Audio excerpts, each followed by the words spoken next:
Hello friends, welcome back. Today I'll be doing a mini makeover by doing a deep clean, reorganizing the furniture, and setting up a germination station. This cleaning project took almost 8 hours with a little interruption from the dogs. This room has been slowly getting a little disheveled every day. I'm not particularly focusing on the room when I use it. It's a beautiful room. It has a ton of windows, so I'm usually looking outside at the view. I started by taking everything out of the room. I took an armchair out and it will be relocated in the guest bedroom a little later. As soon as I picked up the blanket to put it in the washer, the dogs tracked some dirt on the floor. I had it down there to help prevent the carpet tiles from getting too dirty. At least it isn't raining. I double washed both blankets with peroxide cleaner. When I was getting this project going, Fire wanted to go for a walk. I always give them a walk in the morning. Normally, walking them will make them tired, and they usually take naps after we get back. The thing is, when Fire sees that I'm in the sunroom, 90% of the time, he wants to be in there too. He'll nap on the couch or on the floor when I bike. And speaking of biking, that's usually when I spend the most time in here. The thing is, when I'm exercising, I'm either paying attention to the workout or I'm looking outside the window. And the other times I'm in here, I'm either letting the dogs out or I'm passing through to use the grill. So to say this room has not gotten any attention is an understatement. The first thing that I wanted to deep clean was the bike. After seeing the bike up close in the daylight, I was shocked to see where my sweat ends up. Even though I was wiping it down after exercising, it wasn't thorough enough. Now that I see this, I will make it a weekly chore to deep clean the bike and the mat below it.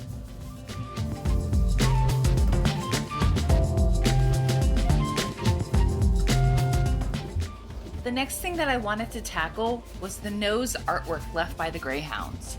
I cleaned inside the windows. The windows stay generally clean except for those nose prints. I didn't hit the outsides. That will have to wait for another day when I care to do it. And when I say, quote, care to do it, I mean to get a ladder and clean the 3 windows I can't reach from the deck. I also may not do it since I think there are spiders that live in that side of the corner of the house. The last thing I need is to be cleaning a window 8 or 10 feet up and a spider crawls on me. I would jump off that ladder and freak out.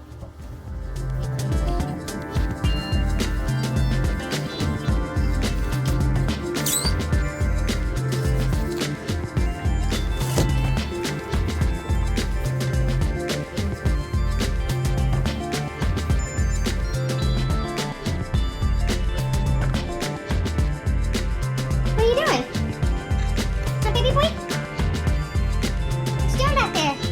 Are you stuck? Here you go. Another thing I had noticed was the baseboards were not as clean as I thought they were. I knew they would have a little bit of dog hair on them, but I was not expecting to see so much dust. I got a bowl of warm water with disinfectant and multi-surface cleaner. Once I started the baseboards, I noticed the door frames had spots on them as well. And once I started moving around the room, I noticed the walls had dust spots and dog hair static clinging them to the wall.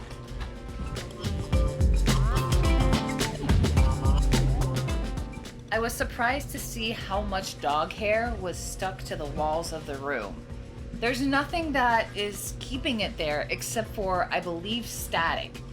There's not like oils or anything sticky that's adhering them to the wall. So it's just, I find it fascinating that there's so much electro current, static, whatever in this room that this hair has the potential just to stick to the wall.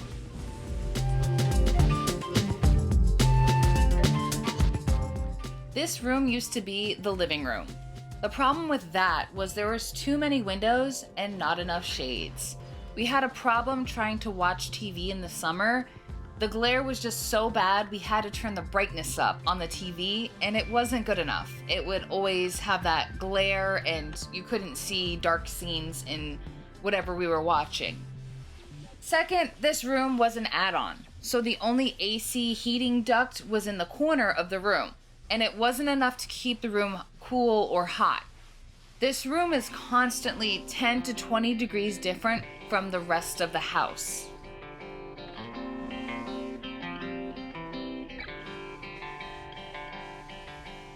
So the living room was moved into where the house's original living room was meant to be. And we first turned this room into a board game room. Then we got a Peloton and we made it a mini gym. This year, we're trying to start seeds in here. We think it's plausible and we would be able to start them since this room is environmentally controlled and it has natural sunlight, tons of it. We wanted to get the seeds started early this year since we didn't want to spend any money on starts when we have the space and the capability to do it ourselves.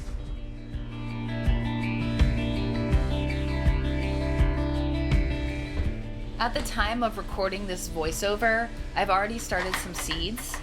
The Farmer's Almanac says the last possible day of frost is April 1st, so I didn't want to start too many seeds. I will have a seed haul and what I plan on growing this year in an upcoming video. Knowing that the last frost date is a little bit out, I started with a few things that were either frost hardy or would take a while to germinate. So I did start some tarragon, cilantro, lavender, chamomile, mesclun mix, Boston bib, arugula, spinach, dwarf blue kale, lacinato kale, broccoli, and romanesco. I started them in egg cartons that I'd been saving.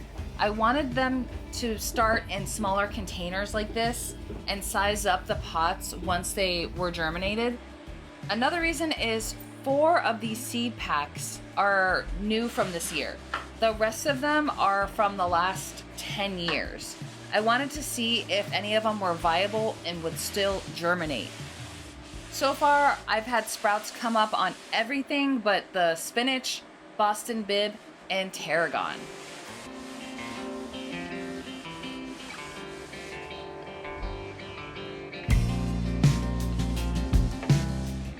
Alec got a soil blocker and he wanted to try it out this year. When he was in the store, he seen Tupperware bins on sale, so he picked a few of those up. He thought we could use these to try out the soil blocking. I think it's a pretty smart idea because they are way bigger than your standard garden tray, at least from what I've seen, and they also look more heavy duty, so we can use them for multiple years, or until we can make trays out of wood. Then depending on how dirty these bins get, we can reuse them for other projects. The Tupperware bins look sturdy enough to move around with the soil and the seedlings in them. I can't wait to use the soil blocker. I'm very interested in seeing how the seeds will do. I've seen other garden YouTubers use them and thought that is a great alternative than buying plastic pods that break down over time.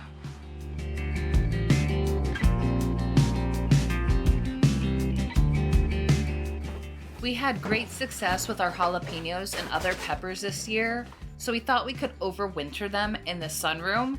Everything was going great, but then the large jalapeno plant that we had in the room got infested with this aphid-looking bug.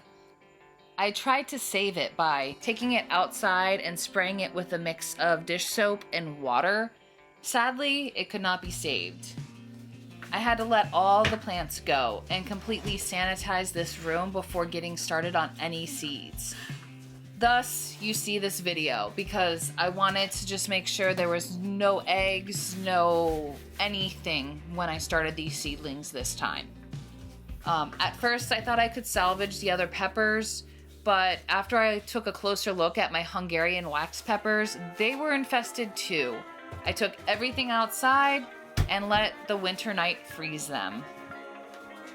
I even didn't plant or start any seedlings until many days after I cleaned this room. I wanted to make sure if there was anything that was alive, it would be dead, because there would be nothing for it to latch to.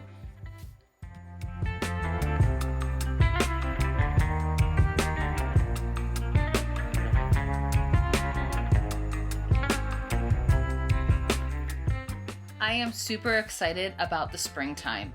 I know we're a few months out, but now that this room is clean and organized, I can start making preparations for the new garden. And speaking of the new garden, we are unfortunately moving in March. So that means that it has put a giant hiccup in our garden plans.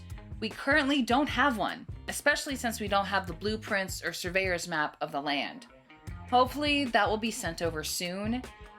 If we don't get it, we'll either over or undershoot our estimates on seedlings and plants, and we'll miss out on the potential of having a fantastic harvest this year.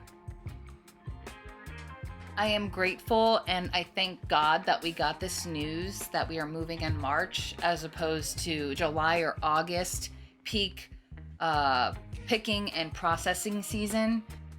Here I am struggling with the Peloton. It is pretty heavy and clunky to move around by yourself.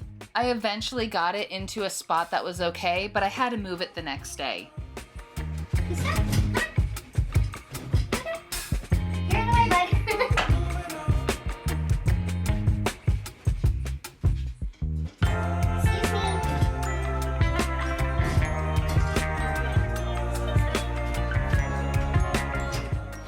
There will be more content on the move, troubleshooting a garden space on a grade, and what we plan on doing with this new house. Thank you for watching, and if you made it this far, subscribe if you want to see our opportunity at this new property and see what we do starting from square one. Comment the one thing that you're excited to grow in your garden this year. And here is the after shot. Look at how everything is nice, neat, organized, not things laying around. I love it. So this is where I will start the seeds, over on that table. Thank you again for watching. Have an amazing afternoon and see you next time.